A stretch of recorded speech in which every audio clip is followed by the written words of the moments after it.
Hello, viewers, and welcome to Africa and Beyond Television Network. We continue to take a look on what is happening in the nation Zimbabwe. My name is Ronald Makusha. So we are taking a look on the Avondale 78. They were at the High Court today, this morning, and it's so said that they have been denied bail once again. And let us take a look on what is happening right there. So this is a special case, something very important right here. We need to take a look onto this issue. The state papers were not in order, and the High Court had to move this case further to next week.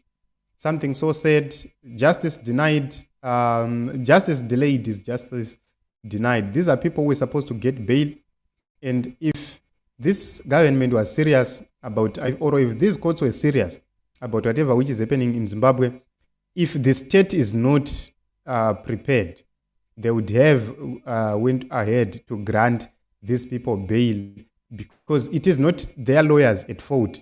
It is the High Court at fault. The prosecution at fault right here. So our courts should send a clear message to the state to say, if you come without being prepared, we then grant people bail. That is something which should make our prosecution actually do their job effectively. If we continue like what is happening, then we continue to prejudice those who need justice. ZimLive reports and says former Harare Senator Jameson Timba and 77 others will spend another weekend in prison after the High Court bail hearing was postponed to July 16, exactly a month since their arrest, to allow the NPA to file papers in response to their appeal. So this is what is happening at this point in time. The NPA need to file their responses, but they didn't file. So if you take a look, 16 is too far. You can't have justice like that. These people committed no crime, guys. Even if you are to say they committed a crime, what kind of an offense which makes these innocent souls languish in prison just like that? It's said it can't happen like that. You know, in this day and era, it's so painful, but there is nothing we can do. We continue to fight, we continue to speak out, we continue to give them solidarity. That is the least we can do at this point in time. It is what it is. The sheriff is in power and they do whatever they want as it pleases them. So I believe that justice one day shall be served. And, this is the reason why we will talk about this issue. Ekuzoti ngati regererane. Tinoregererana sei pakadai mangwana. Personally, I think the major problem in Zimbabwe will be the issue of reconciliation. Willful violation of other people's rights does not need reconciliation. Ekuti let bygones be bygones. Whatever decision which is going to be made by the leaders to say, let bygones be bygones, they shake hands, they move forward as if nothing happened. We must have a recourse. We must agree that if the state, if we are to say, let bygones be bygones in the future, how are we going to compensate these people? Number one, who lost their families through brutality of the state. Some people were murdered, some people were killed. We have the Moneni Ngubes, the Chitsunges, and everything else. Pastor Messiahs, and all those guys who died because of politics. How are we going to deal with it? This is one of the key aspects which was failed by GNU. GNU failed to deal with this issue. If GNU had dealt with this issue amicably, you could have seen violence like this. The reason why they continuously perpetrate violence and injustice is because they know let bygones be bygones will protect them. Everything will be buried down and it will just end like that.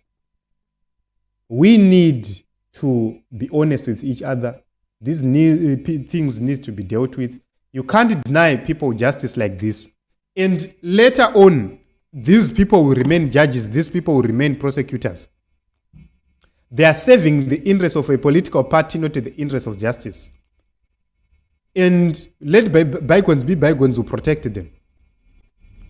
I believe that we need to deal with this issue.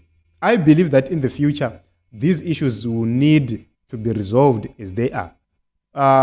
This is my personal opinion.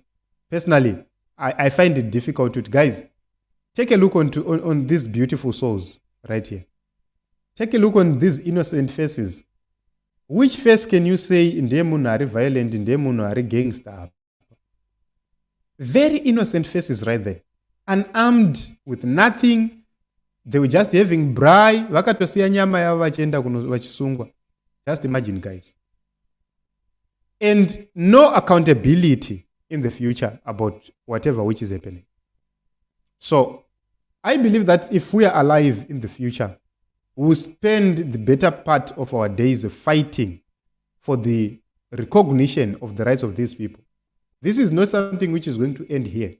We will need to make sure that we have proper, truthful accountability. This is the reason why we still have the Gukura Windi problems with us. We still have the Muramba China problems with us. We still have the 2008 violence problems with us. It's because these issues were never resolved. And it seems as if those who are supposed to be dealing with these issues are reluctant to deal with these issues. So this is what is happening. Jameson Timba and the 78 others, they've been denied bail through delay. And they will come back on the 16th. I think that is next Tuesday. They'll come back on the 16th because the state was not ready. The state's papers were not in order. And the people being who are now being victimized are the arrested people, simply because the state didn't want to put their things in order. And the court will continue to turn a blind eye on such injustice. This is what it is. But we'll continue to speak, we'll continue to fight for change. Thank you very much, everybody. Thank you very much for the support. Thank you very much for coming.